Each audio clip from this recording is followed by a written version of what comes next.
स्वागत छ फेरि पनि हाम्रो नयाँ एपिसोडमा। टपिक टकको नयाँ एपिसोड। आजको टपिक छ मेरो देश नेपाल। के कसो? ठिकै छ टपिक, ठिकै छ। देशभक्ति जागेर आयो अलि तिम्रो यो कुरा सुनेर। के छ त देशको हालत के छ, देशप्रतिको माया कति छ तपाईँलाई? त्यहीँबाट जाउँ न। अब देशको त माया छँदैछ नि। अब आफूले गर्नु केही सकिँदैन। अब आफू त सिर्फ एउटा साधारण जनता मात्रै हो, के गर्नु सकिन्छ र? जनता भयो नि, आफू जन्मे देश भनेपछि त माया त हुन्छ। त्यही एउटा लगाव चाहिँ हुन्छ। नेपाल भनेको आफ्नो देश राम्रो लाग्छ। तिम्रो चाहिँ के कस्तो छ सुनाउ न तिम्रो चाहिँ। मेरो त देश, अब देशप्रति माया त अफकोर्स भइ नै हाल्छ होइन, तर देश छोड्ने सपना चाहिँ अलि छ भनौँ न। भनेपछि नेपालमा बसेर चाहिँ केही गर्नु सकिँदैन जस्तो देख्यौ तिमीले? सकिँदैन होला, केही गर्न सकिन्छ जस्तो त लाग्दैन। तपाईँले के छ, सक्छु जस्तो लाग्छ केही? सक्नु त सकिन्छ कि होइन, सकिन्छ त्यो अलग पाटो हो। सक्न किन नसक्नु? सकिन्छ सकिन्छ। त्यही त आँट गर्ने हिम्मत, त्यो आँट चाहिँ छ गर्ने, केही गर्छु भन्ने आँट चाहिँ छ। ठानेरै गर्ने हो भने चाहिँ सकिन्छ क्या। किनकि त्यही त, जे कुरा पनि मेहनतै त हो नि। मेहनत गरेपछि त त्यो मान्छे त एक न एक दिन त सफल हुन्छ नि। तर छोड्नु चाहिँ भएन, बिचमा छोड्नु भएन, निरन्तरता दिइराख्नु पऱ्यो। जबसम्म आफू सक्सेस हुँदैन नि तबसम्म चाहिँ निरन्तरता दिइराख्नुपर्छ क्या। होइन, मेहनत गऱ्यो भने सफल हुन्छ, त्यो अवश्य पनि हुन्छ। जे कुरामा पनि मेहनत नै हो होइन। त्यो मेहनत गर्छु, त्यही मेहनत अनि नेपालमा लगाएर अनि नेपालमै गर्छु भने त्यसरी ठानेपछि त नेपालमै नि गर्न सकिन्छ। त्यो चाहिँ छ तपाईँको सोचाइ, म देशमा केही गर्छु भन्ने छ? त्यो अहिले चाहिँ भन्न सक्दिनँ कि। भन्न सक्दिनँ होइन, कसरी भन्नु नि? कोरिया जान्छु भनेर कोरियन पढाए मान्छे नेपालमा केही गर्छु भन्ने आँट भयो भए त गरिन्थ्यो होला नि त होइन? होइन, त्यतिखेर अबको सिचुएसन भनेको अहिले अलिक फरक छ क्या। पहिलाको हेरिकन अलिक फरक छ। त्यही भएर अहिले चाहिँ म केही भन्न सक्दिनँ यो बारेमा चाहिँ। तिम्रो सुनाउ बरु। होइन, देशमा केही गर्छु भन्ने चाहिँ के चाहिँ छ तपाईँको मनमा? म चाहिँ यो गरेँ भने चाहिँ मैले सक्छु है भन्ने। जस्तै अब यही मिडिया फिल्डमा अब पत्रकारिता गर्ने हो भने पनि ठिकै छ भनौँ न। अब त्यो विदेश गएर तातो घाममा भारी बोक याङ बोक भन्दाखेरि यहाँ त नि एउटा न्युज आफूले रियल कुरा त देखाउने हो नि। समाचार भनेको त्यही त हो नि। अब जे घटिरहेको छ त्यही देखाउनु त हो नि। त्यही भएर नि त्यो हेरिकन चाहिँ अनि बरु पैसा थोरै किन नकमाऊँ होइन। पैसा सबै कुरा पैसा, म चाहिँ भन्छु आजको एपिसोडमा नि पैसा सब थोक चाहिँ होइन। आफूलाई खुसी दिनुलाई थोरै पैसाले पनि आफू रमाउन सकिन्छ क्या। थोरै पैसा भयो नि पुग्छ तपाईँलाई? थोरै पैसा होस् तर आफू चाहिँ खुसी हुनु पऱ्यो क्या। भन्नाले नेपालमै मिडिया फिल्डमै के गर्छु भन्ने चाहिँ छ भन्नाले पनि अब सकिन्छ चाहिँ। अब अहिले नि चाहिँ भन्न सकिँदैन म यही फिल्डमा मात्रै बसिरहेको छु भन्नाले। अब बिचमा के हुनसक्छ अब कसैलाई थाहा हुँदैन होइन। अनि त्यही भएर चाहिँ अहिले चाहिँ म के भन्दा नि, तिम्रो सुनाउ न, तिमी चाहिँ किन विदेश जानु खोज्दैछौ? म त नेपालमा केही गर्न सकिन्छ भन्ने सोचै छैन। किन सकिन्छ भन्ने सोच छैन भन्दा नि केही गर्छु भन्ने त्यो आँट छैन भनौँ न। पैसा जे लगानी गर्यो त्यो अनुसार आउँदैन, सिधा कुरो त्यही हो। नेपालमा सम्भावना छ, नेपालमा धेरै छ सम्भावना, गर्ने हो भने सम्भावना छ। तर अहिलेको सिचुएसन हेर्दाखेरि मलाई के लाग्छ भने आफूले जति लगानी गर्यो त्यति उठाउन नेपालमा धेरै गाह्रो छ। त्यही भएर चाहिँ अब केही गर्न होइन, केही गर्छु भन्ने त्यो जुन लगानी हुन्छ नि त्यो पनि अलिकति छैन नि त हामीसँग अहिले। ऋण खोजेर गरेर म ऋण यसरी तिर्छु भन्ने त्यो आँट छैन भनौँ न। त्यो यही कुरा गरिराख्दाखेरि अस्ति तिमीले भनेको थियौ नि के अरे सक्सेस भनेको चाहिँ के हो भनेर। त्यही सक्सेस भनेको के हो त सक्सेस? त्यही बारेमा आज थोरै छलफल गरौँ भनेर नि। तिम्रो धारणा अनुसार चाहिँ सक्सेस भनेको चाहिँ के हो तिम्रो धारणा अनुसार चाहिँ? मेरो धारणा अनुसार सक्सेस भने चाहिँ अब धारणा मात्र भन्दा पनि अहिलेको समयमा सक्सेस भने धेरै पैसा कमाउनु नै सक्सेस हो। धेरै पैसा कमाउनु सक्सेस भनिन्छ अहिलेको समयमा त त्यही हो दाइ। त्यो अहिलेको समयमा धेरै जोसँग धेरै पैसा छ ऊ सक्सेस छ, पैसा छैन भने उसले सक्सेस पाएन, फेलियर भयो, त्यही नै हो। तपाईँको धारणा अनुसार चाहिँ के छ सक्सेस भनेको के हो? सक्सेस भनेको अहिलेको म पनि त्यही भन्छु। अहिलेको जेनेरेसन हेरिकन त, अहिलेको सोसाइटी हेरिकन त पैसा नै सब थोक बनाइदिएको छ। सक्सेस भनेको अहिलेको टाइममा चाहिँ सक्सेस भनेको पैसा नै हो। तपाईँको धारणै फेरि नि धारणा कसरी फेर्यो भन्नु न। अस्ति तपाईँ भन्नुहुन्थ्यो पैसा सब थोक होइन भनेर। सब थोक होइन, हेर भाइ, पैसा सब थोक होइन। तिमी होइन पैसा के को लागि कमाउँछौ भन नि त। पैसा के जिन्दगी जिउन कमाउने हो नि, के को लागि? जिन्दगी जिउनुको लागि तिमीलाई जिन्दगी जिउनुको लागि के गर्नुपर्छ भन नि त। खान लाउन त्यो खानुपर्छ, लाउनुपर्छ, एउटा भनौँ न। अनि मेरो लागि अनि मैले अब खानुलाई पुगिरहेछ, लाउनुलाई पुगिरहेछ, अनि मैले पैसा कसरी सबथोक मेरो लागि पैसा सबथोक भन्नु के भाइ। पैसा जो अहिले पुगिरहेछ नि त, अहिले पुग्नुको कारण पनि त पैसै हो नि त, हो कि होइन भन्नु त। मैले भनेको यो पैसा बिना पनि म बाँच्न सक्छु भनेको क्या। किनकि मेरो गाउँमा खेत छ, म खेती गरेर पनि त म खाएर लाउनुलाई त पुगिहाल्छ। खेती गर्न पनि पैसा चाहिँदैन भन्न चाहिँ सकिँदैन। हेर्नु दाइ, म पैसा बिना नै त्यहाँ खेती गर्छु केही गर्छु भनेर चाहिँ अहिलेको होइन, केही समय अगाडि मैले पैसा सब थोक होइन भन्नको लागि पैसा आवश्यक छ भाइ। म मूर्ख, त्यति मूर्ख पनि होइन पैसा त्यो उयो गर्नु भन्नुलाई। पैसा त आवश्यक छ त, त्यो तपाईँले भन्नै मिलेन नि। अनि सब थोक मैले भने मेरो लागि चाहिँ सब थोक होइन भनेको मैले। त्यो त भन्न तिमीले कसरी बुझ्यौ भन न। त्यो त तपाईँले तिमीले कसरी सुन्नु न, त्यो तपाईँले भन्न पाउनुभयो, तर पैसा केही होइन भन्न चाहिँ पाउनु भएन।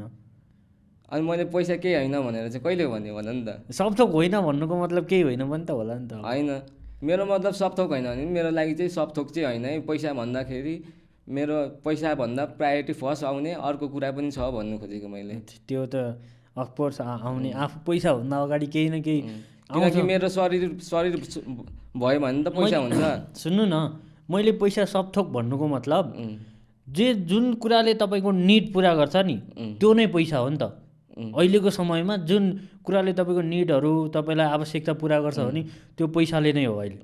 त्यही भएर मैले भने पैसा सब थोक हो। तपाईँको आवश्यकता त्यसले पुरा गरिरहेछ, सबै आवश्यकता पुरा गरिरहेछ भने त्यो सबै थोक नै पैसा हो कि। तिम्रो लागि सब थोक, तर मेरो लागि सब थोक चाहिँ होइन। लु अब त्यो टपिक छोडिदिउँ। अब हाम्रो देशको बारेमा अलिकति देशभक्ति जागेको थियो, फेरि त्यो बस्ने भयो पैसाले गर्दा।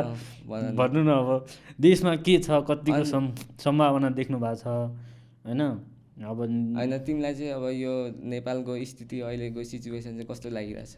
अहिलेको सिचुएसन त कस्तो भन्नु, अब आफ्नो हालत छुट्टै छ, देशको हालत छुट्टै छ होइन।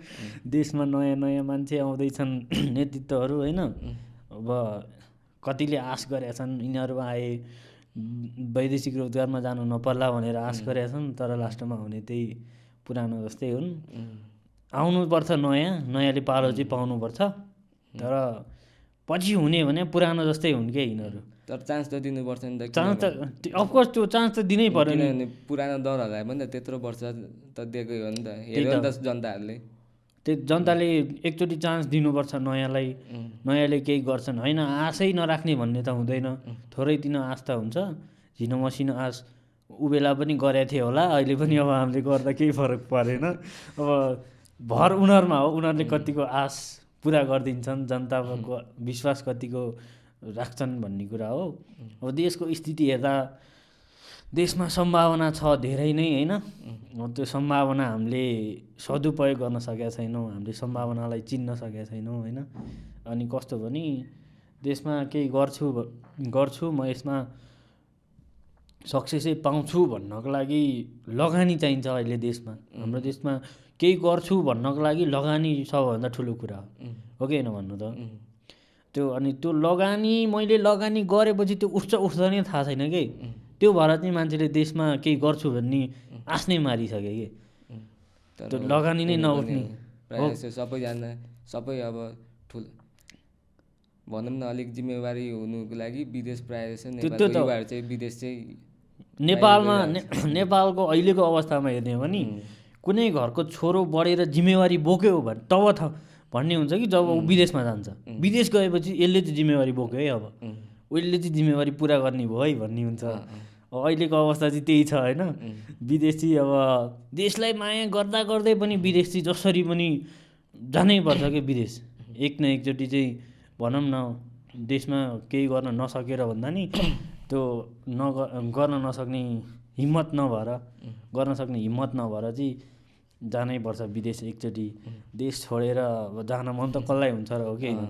आफ्नो देश भनेको आफ्नै देश हो नि। त्यही त आफ्नो देशको माया धेरै हुन्छ। तर एउटा कुरा नि दाइ, अँ, कस्तो भने मेरो देश म जिन्दगीभरि यहीँ बस्छु जसले जस्तो भन्नु न, हामी कुरा गरिरहेछौँ नि। अब कसैले देशलाई धेरै माया गर्छ, म देश मेरो देश भने चाहिँ मेरो मुटु हो भन्छ नि, उसलाई पनि तँ चाहिँ यो देशमा लु जा, तँलाई फ्री भिजा फ्री टिकट लु, त त्यहाँ गएर बस, तँलाई ऊ भन्यो भने त्यो अफकोर्स देश छोडेर विदेश जान्छ कि। जतिसुकै माया होस् उसलाई लु भनौँ न सानोतिनो कन्ट्रीको लागि नजाला होइन। अब अहिले हामी दुईजना कुरा गरिरहेको छौँ देशको माया छ भनेर होइन। हामीलाई एउटा युरोपियन कन्ट्रीकै एउटा जस्तै तिम्रो अब जापानको लागि भएको भए तिमी जापान गइहाल्थ्यौ। त्यही त मैले भन्न खोजेको चाहिँ कस्तो भने देशको जतिसुकै माया गरे पनि त्यो मान्छेलाई लु तँलाई यो देशको भिजा दिएँ मैले भन्यो भने उसले अफकोर्स छोडेर हिँडिदिन्छ कि। देश छोडेर जतिसुकै माया होस्, देशको माया भन्ने छ होला मनमा होइन। त्यही पनि अलिकति केही कमाउन भनेर अब जानै पर्ने हुन्छ। कमाउन भन्दा पनि ऊ यहाँ त्यो फेसिलिटी छैन त्यहाँ मैले पाउँछु भनेर चाहिँ जान्छ कि। फेसिलिटीको लागि एउटा विकासको हिसाबले पनि देश छोडेर गइदिन्छ कि। उसलाई त्यहाँ सेटल हुन्छ भने ऊ गइदिन्छ, फ्री भिजा फ्री लगानी धेरै छ भने जाँदैन। ऊ सानै कन्ट्री गर्छ होइन, बिना लगानी बिना ढेउबाके ऊ भन्थ्यो नि, त्यस्तै बिना ढेउबाके जानु पायो भने जस्तोसुकै देशलाई माया गर्ने मान्छे पनि देश छोडेर कुदिदिन्छन्।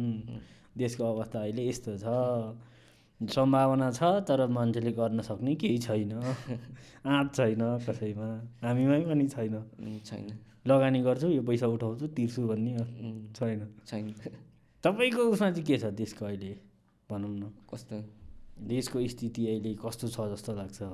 कस्तो स्थिति भन्नाले अब आउँदैछन् नयाँ होइन, नयाँ आए के होला अब हेरौँ। अब सुरुमा अब उनीहरू चान्सै नपाइकन त अब केही भन्नु सकिँदैन। पहिला हेरौँ उनीहरूको काम हेर्नु पऱ्यो नि त। अब बोलेर मात्रै त भएन।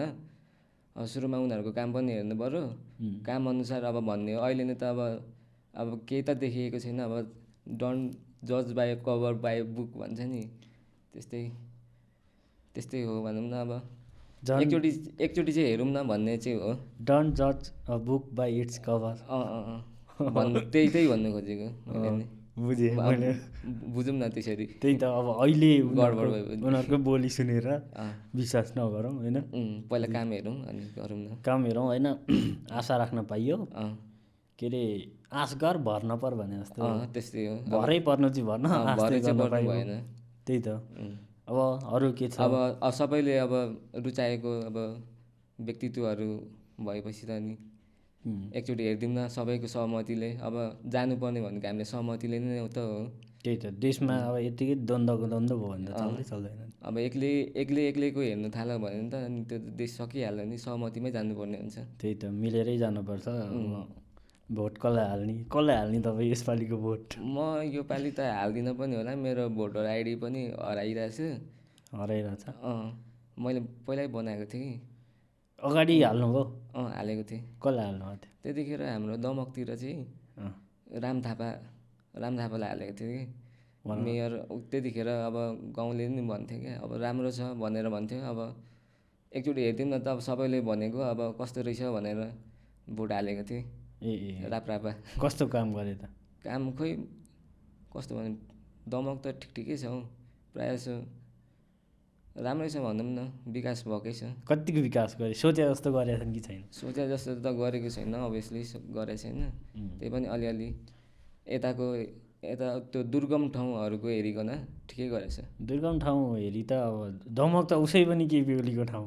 केपी ओलीको त्यही माथि विकास त नहुने कुरै भनौँ। एउटा देशको प्रधानमन्त्री भइसक्यो मान्छे, देशको सबैभन्दा अग्लो भ्यू टावर भनेर पनि बनाइरहेको थियो। अहिले दमक भ्यू टावर बनाएको अस्ति जेन्जी आन्दोलनमा तोडफोड पनि भएको थियो जस्तो लाग्यो। हो त, तोडफोड गऱ्यो भनेर आइरहेको थियो भ्यू टावर। तर त्यहाँ भ्यू टावर बनाउनु के त्यहाँ उचितै थिएन त्यस्तो। त्यो होइन, भ्यू टावर बनाउने नि ठाउँ हेरेर हुन्छ नि त। ठाउँ हेरेर भन्दा पनि त्यो बनाउनुको साटो अरू केही गरिदिएको भए त्यही त राम्रो हुन्थ्यो। 1 अर्बै लगानी होइन त, कति पर्थ्यो? नेपालकै सबभन्दा अग्लो भनेपछि त अब खोइ त्यो मलाई पनि एक्ज्याक्टली थाहा भएन। जे होस् अर्बमै छ, होला। अर्बमै छ, 2-3 अर्बै त्यस्तै मैले सुने अब। भनेपछि राप्रपालाई भोट हालेर आस त्यो बेला त मिलाएको थियो नि होइन, पहिला एमाले र राप्रपा त्यतिखेर गठबन्धन गरेको थियो। त्यही भएर हाले। हाम्रो गाउँको वडा सदस्यहरूलाई पनि दिइएको थियो, जितिरहेको थिएँ जित्नु त। मेयरै भए, जसलाई दिएको त्यसलाई मेयरै भएको थियो, सबैले दिने भनेको थियो नि त सहमतिले नै। अब जाँदाखेरि त त्यसै सहमतिले त जानु पर्यो, एकचोटि सबैको सल्लाहले। मैले त अहिलेसम्म भोटै हालेको छैन भाइ। के भोटर आइडी बनाएको छ कि छैन? भोटर आइडी नै बनाएको छैन मैले। अब त बनिन्छ होला। अब बनाउनु पर्ने त गइसक्यो नि, अस्ति कति भदौको कि होइन कार्तिकको अन्तिमसम्म कहिलेसम्म थियो क्यार बनाउने त्यो भोटर आइडी बनाउने योपालिको चुनावमा त्यो दिनुलाई। मैले त बनाइनँ पो, भोट हालेर कसलाई के गर्नु। तर त्यो पनि कसलाई भोट हालेर के गर्नु, आशमा राखेर के गर्नु होइन। त्यो पनि आश राख्नु मात्र हो। यदि होइन अब नेपालको युवाहरू विदेशी जानु नपरेको भए चाहिँ कस्तो हुन्थ्यो होला नेपाल? तिम्रो धारणा अनुसार युवाहरू विदेश जान नपर्ने भयो भए त देश एकदम धेरै राम्रो हुन्थ्यो नि दाइ, हो कि होइन भन्नु न। देशमा लु अहिले हेरौँ न, गाउँ जाउँ भने कोही छैनन्। म अहिले गाउँ गएँ भने म एक्लै हुन्छु गाउँमा, घरभित्र सुत्या दिन विदेश पुगिरहेको हुन्छन्। विदेश भनौँ काठमाडौँ भनौँ न, जे भयो नि बाहिर छन्, गाउँभन्दा बाहिरै छन्। गाउँ गयो एक्लै हुन्छ कि त्यहाँ नखेल्ने, खेल्न त अहिले अब त्यस्तो खेल्ने के खेल्ने हो र होइन। त्यही त सानोमा त धेरै रमाइलो नि, गफ गर्नलाई पनि, इभन गफ गर्न पनि कोही हुन्न क्या। बुवा ठुलबुवाहरू हुन्छन्, आफ्नो उमेरकोसँग गफ गरे जस्तो त कहाँ हुन्छ त होइन। त्यस्ता युवा नै छैनन् के। अनि गाउँमा इफ कोही विदेश नजाने भइदिए गाउँमै त केही गरिन्थ्यो नि त, हो कि होइन। अहिले घरदेखि टाढा आएर यसरी दुखै गर्नु पर्दैन थियो नि, घरदेखि टाढा बसेर सब दाजुभाइ सब सँगै भएपछि त रमाइलो, एकदम काम गर्न पनि रमाइलो। गाउँमा कोही विदेश नजाने भए गाउँमा यहाँ नेपालमा भएको उत्पादनहरू पनि त बढ्थ्यो, हो कि होइन। सबै युवाहरू लु खेत जोत्न जाउँ त अहिले कतिको उत्पादन बढ्छ, त्यो बाहिरबाट आयात गर्नै पर्दैन। अनि उत्पादन बढ्थ्यो, अब काम गऱ्यो विकास उत्तिकै हुन्थ्यो, आफ्नै गाउँ आफै बनाऊ भन्ने सबको धारणा हुन्थ्यो होइन, विकास बढ्थ्यो, धेरै राम्रो हुन्थ्यो नि युवाहरू। तर हामीमा नि त्यस्तो छैन नि त। अब हाम्रोमा कस्तो छ भने अब तुलना गर्ने चलन छ क्या। जस्तै अब तिमीले अलिकति धेरै कमायो भने त्यही त तिमीभन्दा अझै धेरै कमाउनु पर्ने हुन्छ क्या। त्यो त कस्तो भने तपाईँ विदेश गएर उसले धेरै कमायो, पैसा कमाएर आयो, म पनि जानुपर्छ है भन्ने टाइपको छ नि त हाम्रो। त्यही त विदेशै जान नपर्ने भइदियो भए त हुन्थ्यो नि त, ओल्ला घर पल्ला घर सरसहयोग मेलापातो होइन, मजा आउँथ्यो नि। कोही विदेशै जान नपर्ने भइदियो भए त। तर हामीमा अलिकति घमण्ड पनि छ जस्तो नि लाग्छ क्या नेपालीहरूमा चाहिँ। घमण्ड चाहिँ निकै नै छ नेपालीमा। अलिकति पैसा कमाएँ कि मै हो भने घमण्ड त निकै नै छ। भलै कोहीमा नहोला, भनौँ 80% मान्छेमा घमण्ड धेरै नै। तर प्रायः जस्तो देखे अनुसार त्यस्तै देखिन्छ। झन् काठमाडौँ जस्तो ठाउँमा होइन। काठमाडौँमा त कुरै नगरौँ, काठमाडौँमा अब देशकै कुरा गरेर त काठमाडौँ पनि देशकै एउटा स्थान हो, राजधानी भयो त नेपाल। त्यही त काठमाडौँमा कस्तो भने कमाओस् नकमाओस् त्यो कमाइको कुरोमा चाहिँ काठमाडौँमा आरिस गर्ने गर्ने हुँदैन, चिनेले मात्रै आरिस गर्ने हो। अनि कस्तो छ भने तपाईँ यो घरमा बसिया छ, हामी यहाँ बसिया छौँ, पल्लो रुममा कोहीलाई केही भयो भने हामीले मतलब गर्छौँ। त्यो पनि हो। काठमाडौँ चाहिँ त्यो हो कि एकले अर्कालाई त्यो वास्तै गर्दैनन् के। भलै बाटोमा त्यो हिँड्ने भनौँ न पैसा माग्नेहरूलाई दिएर नाटक गर्लान्, नाटकै हो कि त्यो बाटोमा हिँड्नेहरूलाई दिनु। आफ्नो पल्लो घरमा पल्लो रुममा बसेको मान्छेलाई केही भएको छ त्यो अवस्था छैन, ऊ गएर रोडमा कसैलाई सहयोग गर्छ भने त्यो नाटक हो कि दुनियाँले देखोस् भनेर गरोस् न। त्यो भित्र घरभित्र होइन सहयोग गरोस् सर्छ। त्यहाँ अहिले हामीले माथिल्लो घरमा माथिल्लो रुममा चामल माग्न गयो भने पनि दिँदैनन् कि। तर भोलि उनीहरू रोडमा हिँड्यो भने 5 रुपियाँ भयो नि त्यहाँ उनीहरूलाई दिन्छन्, हो कि सरसापट होस् न घरभित्र, किन बाहिर अरूलाई देखाएर गर्नु होइन। काठमाडौँ चाहिँ त्यस्तै हो, स्वार्थको सहर भनौँ न एउटा। काठमाडौँ चाहिँ एकदम स्वार्थीको सहर हो। म पनि स्वार्थी छु, मै पनि स्वार्थी हो, तपाईँ पनि स्वार्थी हो। कस्तो कुरामा स्वार्थी छौ तिमी चाहिँ? स्वार्थी भन्नाले अब त्यस्तो पल्लोमा अरूलाई केही हुँदा त्यस्तो हुँदैन भन्ने चाहिँ होइन होइन। जे भयो नि केही कुरामा काठमाडौँमा आएपछि आफ्नो स्वार्थ नहेरी काम गऱ्यो भने बाँच्न सकिँदैन। त्यो पनि हो कि तपाईँले फाइदा बिना केही काम गर्नुहुन्छ अहिले आफ्नो स्वार्थ पुरा नहुन्जेलसम्म। त्यो त त्यही हो, म त्यो कुरामा चाहिँ म पनि स्वार्थी नै छु। आफ्नो फाइदा देख्दिनँ भने म त्यो काम गर्दै गर्दिनँ। हो कि त्यो त्यही भएर काठमाडौँ सहर स्वार्थीकै सहर हो। तपाईँ पनि त स्वार्थ बिना पुरा काम गर्नुहुन्न नि, हो कि त्यो यो टपिक यही छोडिदिउँ हो। यो लु आजको टपिक धेरै लामो लम्ब्याउन सकिएन, गफ आएन, भर्खर सुरुवात हो होइन। लामो बोल्न सकिएन भन्दा नि आएन कुरै, के गरौँ त। ल अब यति भन्दै अब आजको टपिक यहीँ टुङ्ग्यौँ। धन्यवाद। अर्को एपिसोडसम्मको लागि तपाईँहरूलाई धन्यवाद। हेर्दै गर्नुहोला। अब नयाँ हौँ हामी, केही गल्ती भएको छ भने होइन सुझाव दिनु होला। केही सुझाव आएको थिए, हामीले त्यसलाई मिलाउँदै जाँदैछौँ होइन। अब अझै सुझाव दिनु होला। हाम्रो हामी पनि पर्फेक्ट त होइन, कहाँ हामी नि भर्खर सुरुवात हिजो सुरुवात गरे नि हामी। कहाँबाट के हल्ला चल्यो, कसैले के भन्दो अनि लु गरौँ है केटा भन्यो होइन, गर्न थाल्यो। अब त्यो हावाभरमा गरे पनि केही गरौँ भन्ने सोचले नै गरे अब हामीले पनि। त्यो हावामा हामी हराउँछौँ त्यो होइन। अब राम्रो रेस्पोन्स आयो, तपाईँहरूले राम्रो गरिदिनु भयो भने हामी नि अघि बढौँला, राम्रो गर्दै जाउँला। त्यसको लागि तपाईँहरूले अब सुझाव दिनु पऱ्यो, कहाँ के मिस्टेक भयो होइन। यसरी कुरा तपाईँहरूले टपिक सजेस्ट गर्नु पऱ्यो। मेन कुरो हाम्रो टपिक नै फुरिरहेको छैन कि के टपिकमा कुरा गर्ने भनेर। त्यो तपाईँहरूको इच्छा अनुसारको त्यही चाहिँ गर्दा ठिक हुन्छ भनेर, केमा गर्दा ठिक हुन्छ भनेर चाहिँ त्यो रेस्पोन्स भन्दा पनि के भन्नु, सुझाव गर्नु पऱ्यो, सुझाव दिनु पऱ्यो। टपिकै आएन कि आज नि अब के टपिकमा कुरा गर्ने देशको बारेमा कुरा गर्ने भने केही आउँदैन। अब भयो त केही टपिक दिनु पऱ्यो, कस्तो कुरा हुन्छ त्यहाँ, यस्तो कुरा गर भनेर अब सजेस्ट गर्नु पऱ्यो तपाईँहरूले।